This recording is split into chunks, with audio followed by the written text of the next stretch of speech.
editorial explanation class ആണ്.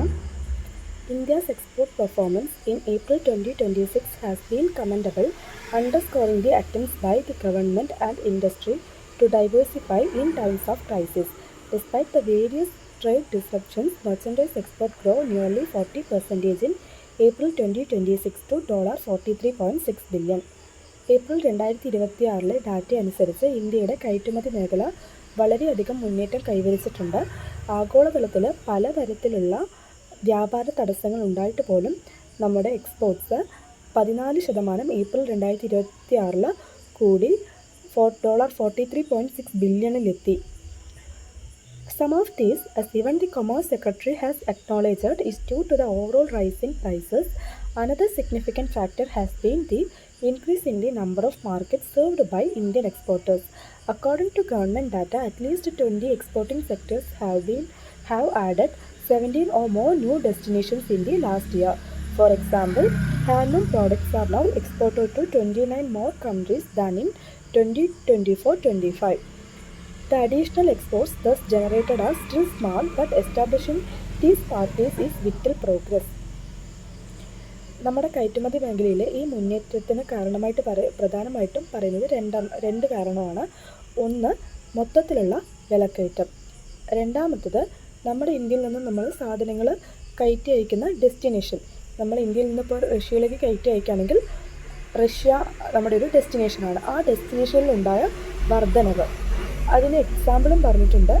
നമ്മുടെ handloom products 2024-25 period വെച്ച് നോക്കുകയാണെങ്കിൽ ഇപ്പോൾ അതിനേക്കാളും 29 രാജ്യങ്ങളിൽ നമ്മളിപ്പോൾ കയറ്റി അയക്കുന്നുണ്ട്.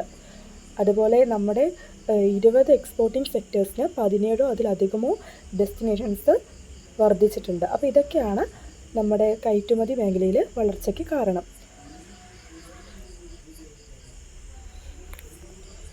ഇനി നമ്മളിപ്പോൾ പറഞ്ഞ ഈ ഒരു ഇപ്പോൾ ഉണ്ടായിട്ടുള്ള ഈ ഒരു എക്സ്പോർട്ട്സ് വളരെ ചെറിയ അളവിലാണ് എങ്കിൽ പോലും ഫ്യൂച്ചറിൽ നമ്മുടെ കയറ്റുമതി മേഖലയിൽ ഇതൊരു പ്രധാനപ്പെട്ട അനുകൂല ഘടകമാണ്.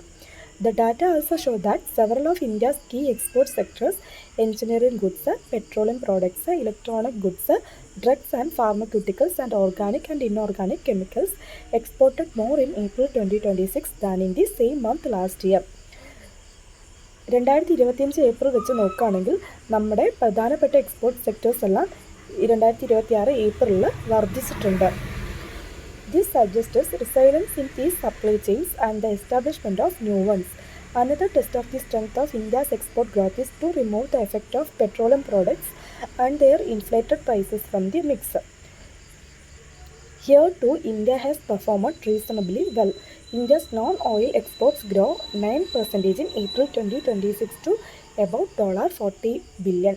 Notably, India's merchandise export growth also outpaced the growth of its imports at 9.9%.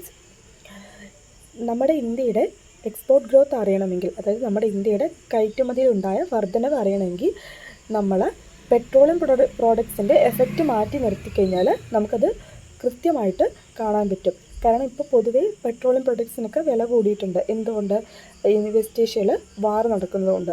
അപ്പോൾ അതൊന്ന് നമ്മൾ മാറ്റി നിർത്തിയാൽ നമുക്ക് നമ്മുടെ ഇന്ത്യയുടെ കയറ്റുമതിയിലുണ്ടായിട്ടുള്ള വളർച്ച കാണാൻ പറ്റും. ഇന്ത്യയുടെ നോൺ ഓയിൽ എക്സ്പോർട്ട് 9% വർദ്ധിച്ചിട്ടുണ്ട്. അതുപോലെ നമ്മുടെ എക്സ്പോർട്ട് ഗ്രോത്ത് ഇമ്പോർട്ട് ഗ്രോത്തിനെ മറികടന്നു, വളരെ വേഗം മറികടന്നു. That said, the impact of the West Asia crisis is clear. Export to West Asia fell by 28% in April, following upon an even larger contraction in March. Imports from the region too fell about 32%. This is a vital trade link for India, and gains in other regions are not yet enough to outweigh the losses here. നമ്മളിപ്പോൾ പറഞ്ഞതുപോലെ തന്നെ west ഏഷ്യയിലെ വാറ് അത് നമ്മുടെ ഇന്ത്യയിലെ ഈ കയറ്റുമതി ആയിക്കോട്ടെ ഇറക്കുമതി ആയിക്കോട്ടെ രണ്ടിനെയും ബാധിച്ചിട്ടുണ്ട്. അതായത് നമ്മൾ വെസ്റ്റ് ഏഷ്യയിൽ എക്സ്പോർട്ട് ചെയ്തത് 28% ഏപ്രിലിൽ കുറഞ്ഞിട്ടുണ്ട്. അതുപോലെ നമ്മൾ അവിടെ നിന്നും ഇങ്ങോട്ട് ഇറക്കുമതി ചെയ്തതും 32% കുറഞ്ഞിട്ടുണ്ട്. ഇപ്പോൾ നമ്മൾ പറഞ്ഞിട്ടുള്ള ഈ മറ്റ് റീജൻസിൽ ഇമ്പ്രൂവ് ആയെങ്കിൽ പോലും ഈ വെസ്റ്റ് ഏഷ്യയിലുള്ള നഷ്ടത്തിന് അത് പകരമാവില്ല. Imports of the safe haven asset gold jumped 82% in April, which is perhaps what prompted the Prime Minister to urge Indians to stop buying gold and the government to hike the import duty. ഒരു സുരക്ഷിതത്വം ആയിട്ടുള്ള ഒരു നിക്ഷേപമാണ് gold. അതിനെ നമ്മൾ ഇങ്ങോട്ട് import ചെയ്യുന്നത്, അതായത് gold import ചെയ്യുന്നത് ഏപ്രിലിൽ 82% മാറിയിട്ടുണ്ട്.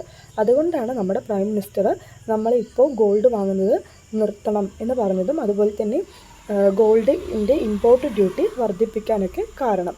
Another highlight of the data is the continued rise in the significance of the service sector. The share of services in total exports has risen to about 49% compared to 39% in 2014. Rather than a reason for complacency, this should make the government take note. Any loss of a competitive edge in IT services, especially due to the rise of artificial intelligence, will be an increasingly costly loss to India. മറ്റൊരു പ്രധാനപ്പെട്ട വളർച്ച എന്ന് പറയുന്നത് നമുക്ക് service സെക്ടറിൽ ഉള്ളതാണ്. 2014 30% ആയിരുന്നു, ഇപ്പോൾ അത് 49% ആയിട്ട് ഉയർന്നിട്ടുണ്ട്. എങ്കിൽ പോലും നമ്മൾ IT സർവീസ് ശ്രദ്ധിക്കേണ്ട ഒന്നാണ്. കാരണം ഇപ്പോൾ നിലവിൽ ആർട്ടിഫിഷ്യൽ ഇൻ്റലിജൻസ് AI എല്ലാവിടെയും AI ആണ്. അത് വളർന്നുകൊണ്ടിരിക്കുന്ന സമയത്ത് നമ്മൾ ഈ IT സർവീസിൽ ഉള്ള വളർച്ച ശ്രദ്ധിക്കേണ്ടത് തന്നെയാണ്. അതായത് നമ്മളെല്ലാം ഓക്കെ ആണ് എന്ന് വിചാരിച്ചിരിക്കാൻ പാടില്ല, നമ്മൾ ഇത് ശ്രദ്ധിക്കണം എന്നാണ് പറയുന്നത്. അതായത് ആർട്ടിഫിഷ്യൽ ഇൻ്റലിജൻസിൽ റൈസ്, കാരണം ഒരു പുതിയ കാര്യം വന്നുകൊണ്ടിരിക്കുമ്പോൾ നമ്മൾ അതിനൊപ്പം വളർന്നില്ലെങ്കിൽ നമ്മൾ ഫോൾ ആവുമല്ലോ, അതാണ് ഇതിൽ പറഞ്ഞിട്ടുള്ളത്. Overall, however, the government's push for diversification of export destination, including through concerted activity to seal various trade deals, seems to be bearing fruit. Now, if only it could also improve export competitiveness in terms of cost, scale and quality, India would really become a global contender.